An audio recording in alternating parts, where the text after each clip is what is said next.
டெல்லியில் திமுக நாடாளுமன்ற குழு தலைவர் கனிமொழி செய்தியாளர்களை சந்தித்து வருகிறார். நேரடி காட்சிகளை பார்க்கலாம். நீதிமன்றத்தை பயன்படுத்தி மணிப்பூரிலும் இந்த தீர்ப்பிற்கு பிறகுதான் அங்கே கலவரங்கள், ஒரு தவறான தீர்ப்புக்கு பிறகுதான் கலவரங்கள் வெடிக்கக்கூடிய ஒரு சூழல் உருவானது. அதே போல நீதிமன்றத்தை பயன்படுத்தி அங்கே கலவரங்களை உருவாக்குவது என்பது மிகவும் தவறான முன்னுதாரணமாக அமைந்துவிடும் என்பதை இவர்கள் புரிந்து கொள்ள வேண்டும். மக்கள் புரிந்து கொண்டிருக்கிறார்கள். வழிபாட்டு உரிமையை மீறுகிறார்கள். தமிழ்நாடு காவல்துறை காட்டுமிராண்டித்தனமாக காட்டாட்சியாக குற்றச்சாட்டை முருகன் வைத்திருக்கிறார். தமிழ்நாடு அரசு இப்ப எத்தனையோ கோயில்கள்ல கும்பாபிஷேகம் நடத்துறாங்க, எத்தனையோ கோயில்ல விழாக்கள் நடைபெறுகிறது. அந்த கோயிலுக்கு வரக்கூடிய பக்தர்களுக்கு முதலமைச்சர் அவர்களுடைய அறிவுறுத்தலின்படி அந்த அத்தனை விழாக்களும் மிகச் சிறப்பாக நடைபெற்று கொண்டிருக்கிறது. வரக்கூடிய பக்தர்களுக்கு எல்லா வசதிகளையும் தொடர்ந்து அறநிலையத்துறை செய்து கொண்டுதான் இருக்கிறது. இருந்த ஆட்சியில எல்லாம் இல்லாத அளவுக்கு குடமுழக்கு நிகழ்ச்சிகள் நம்முடைய முதலமைச்சர் தளபதி அவர்களுடைய ஆட்சியிலே தான் நாம் கண்கூடாக பார்க்க முடிகிறது. அதனால மக்களுக்கு பக்தியை நிறுத்த வேண்டும், அவர்கள் பக்தர்களுக்கு இடையூறுகளை உருவாக்க வேண்டும் என்று நினைக்கக்கூடியவர்கள் நாங்கள் இல்லை.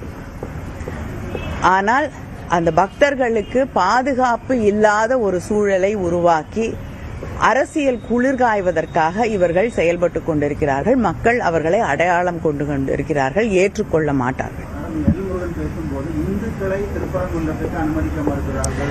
யாருமே இதுவரைக்கும் எந்த காலத்துல இந்துக்கள் திருப்பரங்குன்றத்துக்கு போக முடியாத ஒரு சூழ்நிலை இருந்திருக்கு. திருப்பரங்குன்றம் கோயிலுக்கு போன பல இந்துக்கள் எல்லா இடங்கள்லயும் போய் வழிபட்டு விட்டு வரக்கூடிய ஒரு இணக்கமான சூழ்நிலையை தான் நாம் தமிழ்நாட்டிலே பார்த்து கொண்டிருக்கிறோம்.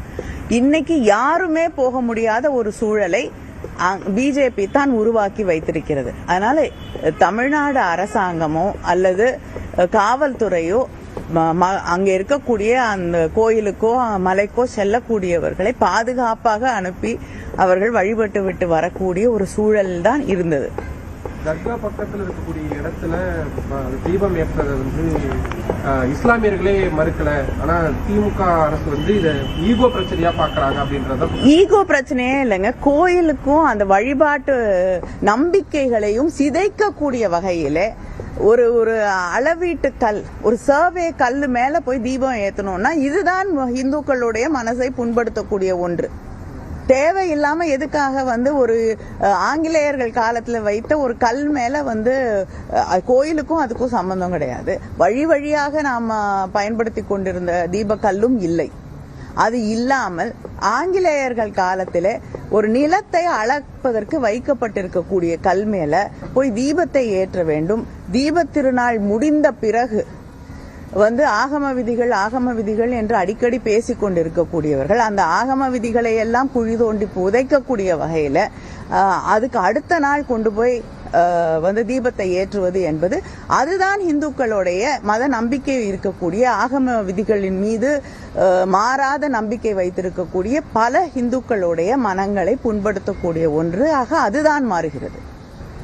அதனால யாருடைய மனதையும் புண்படுத்தக்கூடிய வகையிலே தமிழ்நாடு அரசு நடந்து கொள்ளவில்லை. அப்படி எங்கள் மீது பழி சுமத்த வேண்டும் என்று நினைக்கக்கூடியவர்கள் உண்மையிலேயே மக்களை புண்படுத்துகிறார்கள். தமிழ்நாட்டு மக்களை தன் அரசியலுக்காக ஒவ்வொரு நாளும் கொடுமைப்படுத்திக் கொண்டிருக்கிறார்கள்.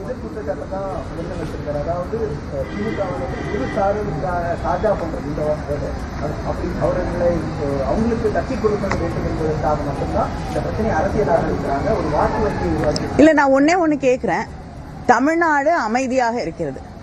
மத பிரச்சனைகள் இல்லாத ஒரு மாநிலமாக தமிழ்நாடு தொடர்ந்து இருந்து கொண்டிருக்கிறது. அது திராவிட ஆட்சிகளின் காலகட்டத்திலே, திராவிட மாடல் ஆட்சியிலே ஒரு அமைதியான இடமாக இருக்கிறது.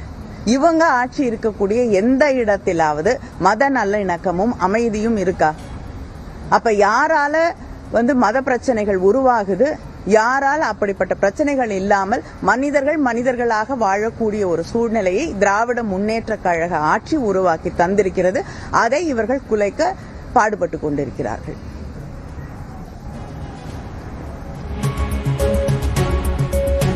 திமுக நாடாளுமன்ற குழு தலைவர் கனிமொழி தற்போது டெல்லியில் அளித்த பேட்டியினை பார்த்தோம்.